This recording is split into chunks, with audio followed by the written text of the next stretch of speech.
So I'm going to talk today a little bit about what Bible scholars think ancient Israelite religion looks like. How good are you guys on the Bible? Just move this up a little bit. No. There you go. Not too good. You don't know your Bible very much? Okay, so this will be a little bit of a crash course in some Bible scholarship. So we usually think about the Hebrew Bible, which is what scholars call the Old Testament, because if you call it the Old Testament, of course it's not old to Jews, who still use it as their testament. So the scholarly way of looking at this is the Hebrew Bible. We usually think about this as monotheistic, as having to do with the expression of one God. But the story for scholars in the last 40 or 100 years, depending on how you count, has become a little bit more complicated than that. So I'll start with my first slide here.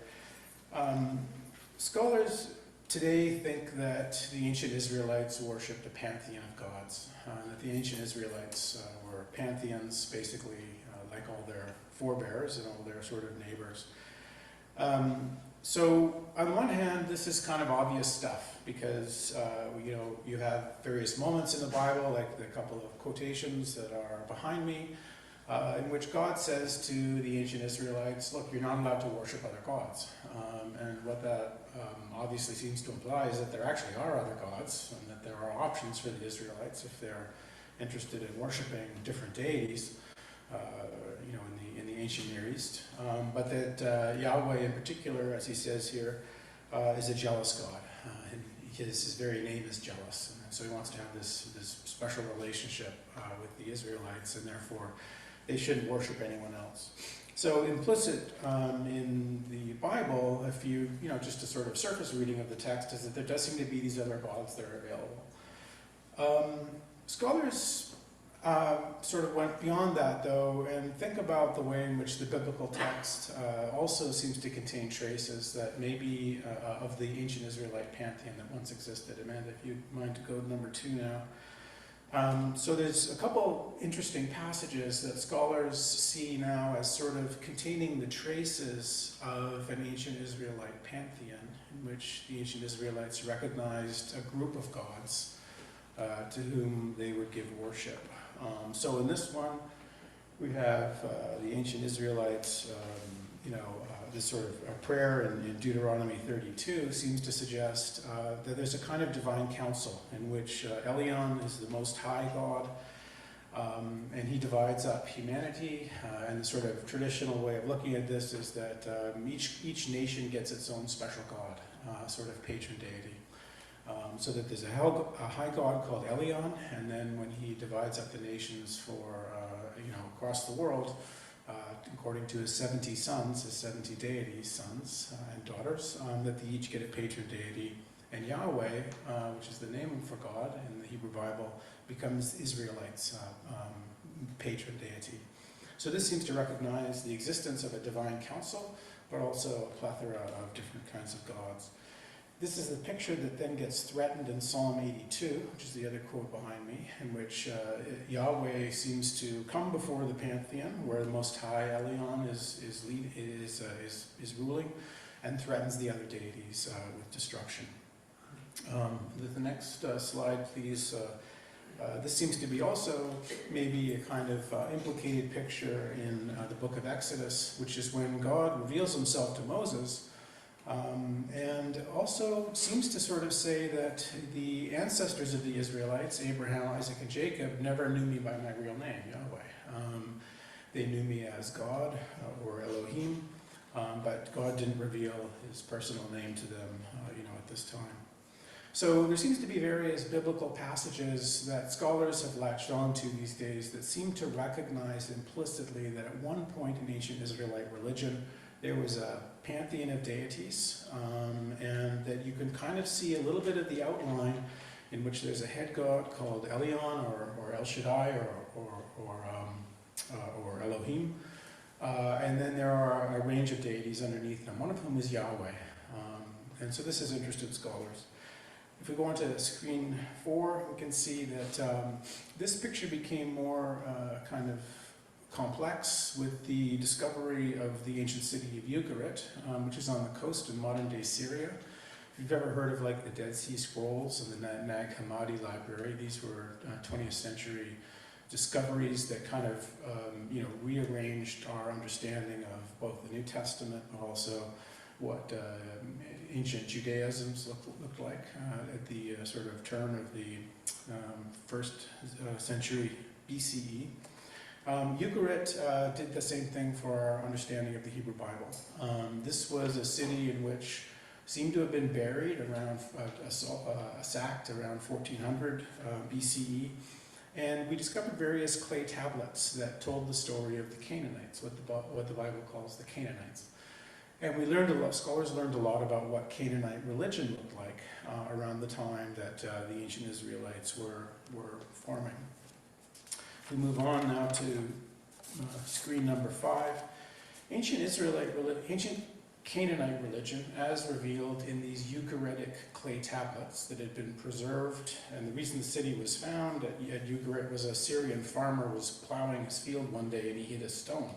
And he started to dig, and that's when he unearthed this big city that had disappeared and found all these clay tablets. So at this point we read about the mythology of the Canaanites, who were the cousins of the ancient Israelites. And one of the things scholars began to realize is that the picture of ancient Canaanite religion kind of looks a lot like what we think ancient Israelite religion also looked like. So in other words, even though the Hebrew Bible decries Canaanite religion, in a sense it was a kind of species of Canaanite religion. These were their cultural and religious cousins. And so the findings at Ugarit have kind of revitalized or remade our understanding of what happens or of what ancient Israelite and ancient Canaanite religion looked like. So scholars today think that ancient Ugaritic religion or Canaanite religion sort of had 4 tiers of deities. And you're going to recognize some similar names here. The head god is a god called El. And here he is pictured seated. This is what he might have looked like. He's the head god of the pantheon. Some scholars see his wife, Asherah, the divine consort, the mother of the gods, she was called in these Canaanite mythological texts that were unearthed on these clay tablets. Some scholars think that Asherah was sort of a co-ruler with El of the pantheon, but others see her as subordinated to El. The only thing we have to go on are these mythological texts that scholars are sort of interpreting here. Right below, El and Asherah were the sort of powerful gods about whom the mythological stories told tales. And among these was Baal in particular. Baal is an important storm warrior god who seems to bring the rains and provide fertility in the land. And he was a patron deity of Ugarit, so the city had a temple devoted just to Baal in this pantheon. Another local deity was called Dagon. He was a fertility god. Yam was the god of the sea, and there's a famous mythological story in these clay tablets that talked about how Baal basically subdues Yam, the god of the sea. So one of the sort of pictures that comes up is that Baal subdues the powers of watery chaos, as represented by this god Yam. In a second quite famous story, Baal goes to fight Mot, the god of death, and he's in fact killed by death. But then later on, he seems to rise back from the dead. And the problem for scholars is that we're actually missing the story because part of the clay tablet is damaged, so we can't exactly see how Baal, comes back to life, but he seems to. There's a third level of deities, which are sort of craftsman deities. So one famous one is Kotharwa Kassis, who's the craftsman god. So when Baal goes and asks El if he can have a palace built for him, it's actually Kotharwa Kassis, who's the craftsman god, who is going to build the palace for Baal. Baal doesn't want a window built in his palace. He's kind of nervous about a window. And as it turns out, there seems to have been a kind of understanding in the ancient Near East that death could often come in through the window at night, maybe through some form of pestilence or disease or a marauder or something like that. So Kotharwa Kassis makes fun of Baal for not wanting surrounding a window in his palace, but it was kind of prescient because Baal's eventually killed by Mot, the god of death, later on. Some other evidence has appeared as well. If we go on to the next slide, slide 6, there's various moments in the Hebrew Bible where there's a prohibition against placing these sacred poles called Asherah beside the altar to God. We didn't really know what this meant. Scholars for a long time didn't really know what an Asherah was, but these clay tablets that were uncovered at Ugarit had stories about Asherah, the mother of the gods. And what scholars realize is it looks like the reason there are prohibitions like this written in the Hebrew Bible is because some ancient Israelites were worshipping a memorial to Asherah, the mother of the gods, alongside Yahweh, who had been the wife of El at a certain point.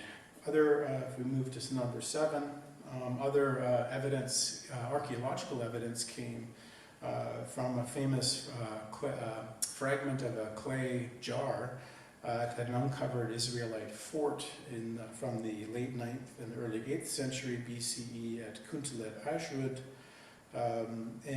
where the squiggle here, what's important, at first scholars thought that this was a representation of God and his wife Asherah. You'll see one of them has a penis dangling down, the other might have breasts, but scholars don't think this anymore. They think this is actually two different diagrams of the Egyptian dwarf god Bes. But the important part is the inscription that's actually written in the Hebrew up above, which is Yahweh and his Asherah. So that seems to attest that somewhere in the late 9th or early 8th century BCE, there were Israelites who were associating Yahweh with some sort of consort figure. And this again is archaeological evidence that piles up again alongside biblical evidence, textual evidence that God might have at one point had a wife. And that has been, she's been disappeared from the surface of the text in the Hebrew Bible, but it seems that God at one point had a wife. Another important god we find in slide 8 is Anat. Anat is the sister of Baal, also his lover. I mean, these things happen in the ancient Near East when you're gods. But Anat, in retribution for Mot, the god of death, slaying Baal, she goes to avenge her brother/lover. She's an adolescent warrior goddess, which just means that she hasn't born children yet. She wears a belt of severed hands and humans, and she has a collection of human skulls of people she's slain at her back. So she's a fierce goddess. She goes and slays Mot, and this is what the clay tablet said. This is what she does to Mot. So Anat is an important goddess. This next slide is about Baal, and a couple of interesting things happen. So this is a Baal statue that was recovered from that city once it was uncovered. So Baal is a very important. He was he was a patron deity, a Ugarit, which recognized that above Baal was this god called El, who was the high god of the pantheon, but Baal was the patron deity, the god of storms and war. And a lot of scholars now today think that the picture that we have of God in the Hebrew Bible actually borrows quite a lot of characteristics from Baal indirectly. And Psalm 29 is one of them, which it pictures God as a kind of storm god who's in control of the thunder and the lightning and the wind and the waters. This is reminiscent of Baal's defeat of sea, the god of sea, Yam. The voice of the Lord is over the waters, the God of the glorious thunders, the Lord over mighty waters. Some scholars think that this actually was at one point a hymn to Baal that has been repurposed as a hymn to Yahweh in the Hebrew Bible. Other scholars think that this was originally a hymn to Yahweh, the God of the Israelites, but it was borrowing imagery from well-established Canaanite imagery from visions of Baal. So scholars, if we move to number 10, this is a kind of complicated one, but scholars today think that the picture that we have in the Hebrew Bible of God is actually a kind of, and in some sense it's a kind of amalgamation of pagan deities that are from the ancient Near East. So in other words, the ideas and images and attributes that we associate with the God as he's portrayed in the Hebrew Bible has been assembled by borrowing stories and imagery and characteristics from other gods in the area. These include Elohim, El Shaddai, as you're hearing that El in all of those. And this god was pictured oftentimes as the aged head of the pantheon. He's often imagined sitting in a kind of divine throne room court, and the other gods or the other divine beings come to sort of ask him questions or seek judgment. El is the father and creator god, and he's known for his wisdom and his protection and his compassion and benevolence.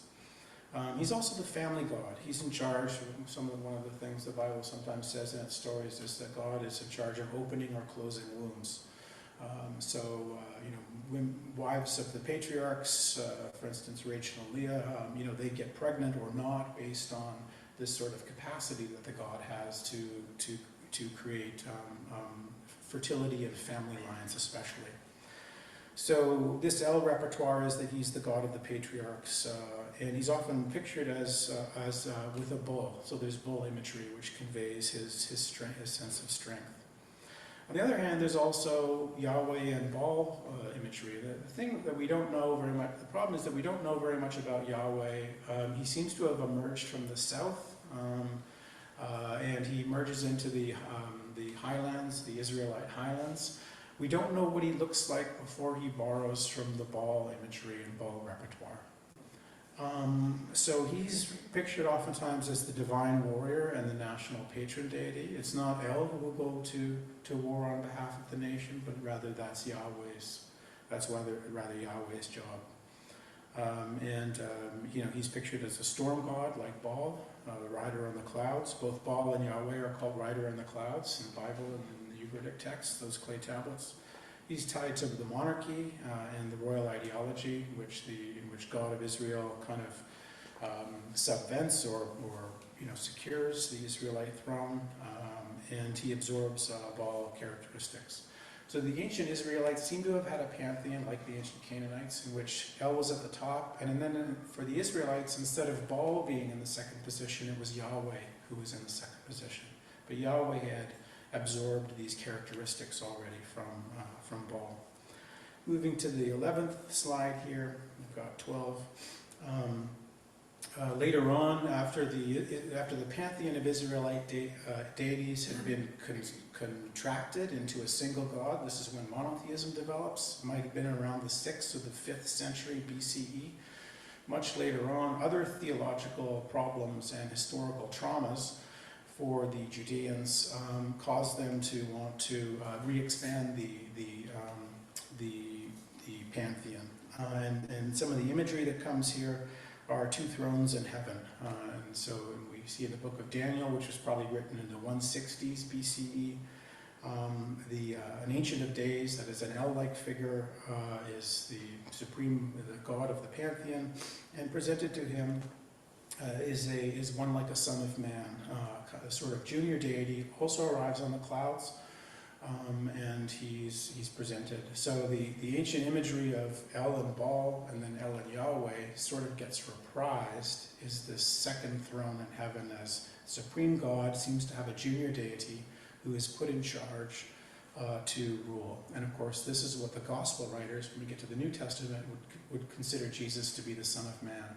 And specifically, gospel writers are hearkening back to this imagery that we have in the book of Daniel.